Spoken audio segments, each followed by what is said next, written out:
This is Charlie. He's 19 and currently studying art history at Goldsmiths University in London. After finishing university, he wants to go and work in the Tate Modern Art Museum in London.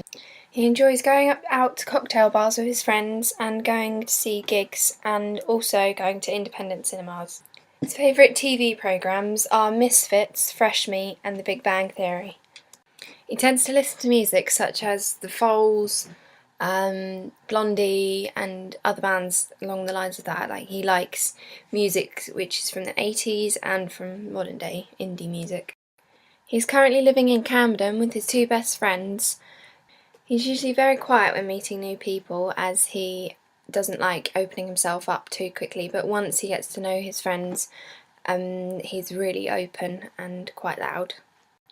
He really enjoys watching social drama films and films which are just a snippet into somebody's life. I think my audience would come and see the film for its art side of the viewing, such as the location shots and the different style that it is, rather than for the actual story. I think the story would still appeal to them in some ways, as it's about a boy who's struggling and they may know people who have been through that problem and they'll be able to relate it to them.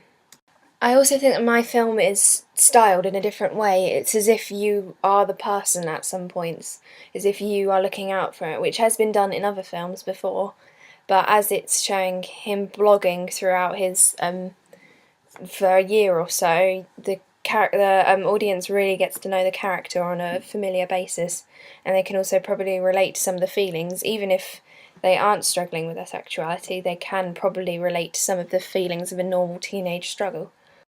Throughout my film I'd also used lots of different genres of music, so this may also appeal to the audience, as they won't be getting bored of the locations or what's happening. It will still keep the story up and alive. I got this idea from 10 Things I Hate About You, because they use lots and lots of different types of music and each bit of music connects with what is happening. Overall, I think the audience will get an understanding for what it's like for a teenage boy to be going through such a hard time, telling his parents and his friends and his family, and it may open some people's eyes to the trouble that some people go through. Also, if somebody is in the same position as Henry, they could take something from the film to maybe help them cope with what they're going through.